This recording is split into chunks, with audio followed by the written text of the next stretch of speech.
আসসালামু আলাইকুম, শুভ সকাল সবাইকে। আশা করি সবাই ভালো আছেন। আমরাও আলহামদুলিল্লাহ ভালো আছি। তো সাবিয়ার বাবা যেহেতু আজকে বাসায় থাকবে, তো একটু দ্রুত উঠে সকালে নাস্তাটা আমি সেরে ফেলছি। আর সাবিয়ার জন্য রেডি করব নাস্তা।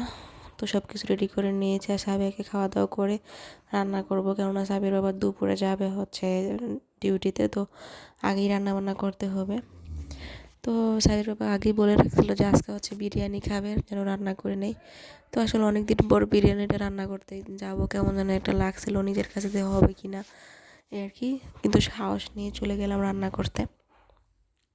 আর সাবিয়াকে যেহেতু খাইয়ে দিয়েছি, আর ওর বাবা আছে, তো এখন আমি নিশ্চিন্তে একটু রান্না বান্না করতে পারবো, কেননা ওর বাবা না থাকলে আমার একা ওকে রেখে রান্না বান্না করা লাগে, অন্যান্য কাজও করা লাগে। তো আজকে আমি ভাবতেছি যে তুমি ওকে রাখো, আমি রান্না করবো, কেননা অনেকদিন পর বিরিয়ানিটা রান্না করতে যাচ্ছি, কেমন না হয় আর কি। তো এখানে আমি সব মশলাগুলো একেবারে কষিয়ে নিয়ে তারপর আদাটাকে অনেকক্ষণ কষিয়ে নিই।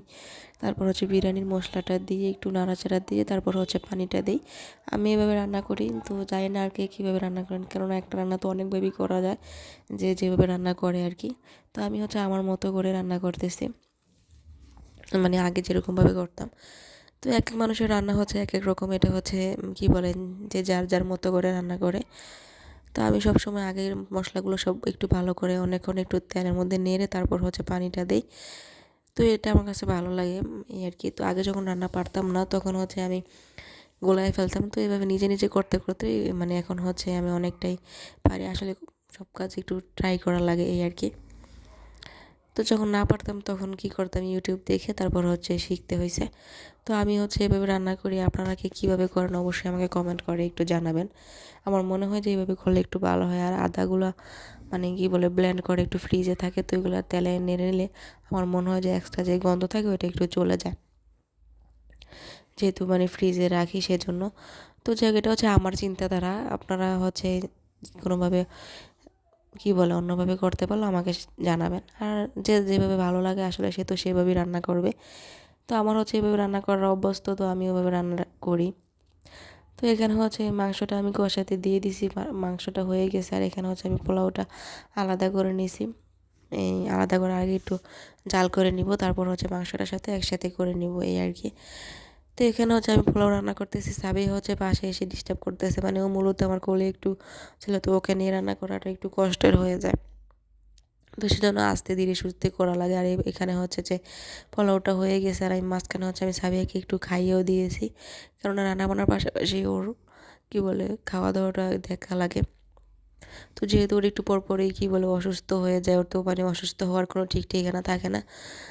তো সব সময় আসলে বাসায় কিছু রান্না করলে ওর কথাও চিন্তা করা লাগে, কেননা ওকে গ্যাস হয় এরকম কোনো খাবার ওকে খাওয়া যাবে না।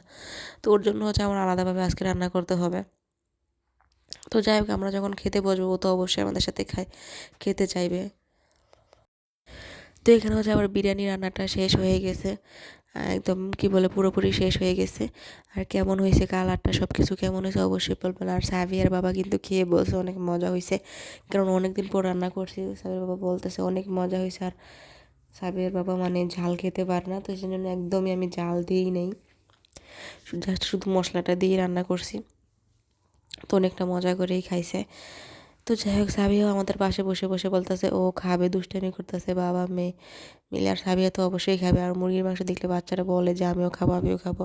বাচ্চারা একটু এখনকার সব বেবিরা একটু মাংসের পাগল হয় এই আর কি। তো খাওয়া দাওয়া শেষ করে সাবিয়া আজকে ঘুমায় নাই, কেননা ওর বাবা যেতে যে 3টা বেজে গেছে, ওর ঘুমের টাইমও চলে গেছে। তো একটু দুষ্টামি করতেছে, ও সবসময় অভ্যাস, এত শীতেও ফ্লোরের মধ্যে শুয়ে থাকবে, ও বিছানায় শুতেই চায় না একদমই। আমার মনে হয় যে বাচ্চাদের একদমই শীত লাগে না।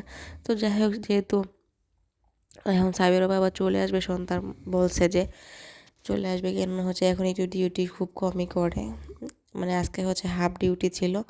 তো আসার পর বললো যে একটু নতুন আলো যেহেতু আমি আনছি, একটু চপ করে দাও। তো এখানে আমি সব কিছু রেডি করে নিয়েছি চপ করার জন্য। আর একদমই জাল ছাড়া যেরকম হয় আর কি। আর সাবিয়ার বাবা তো সবসময় আমার রান্নার প্রশংসাই করে। তো যাই হোক, আপনাদের কাছে ভিডিওটি কেমন লাগলো অবশ্যই কমেন্ট করে জানাবেন। সবাই ভালো থাকবেন। আল্লাহ আল্লাহ।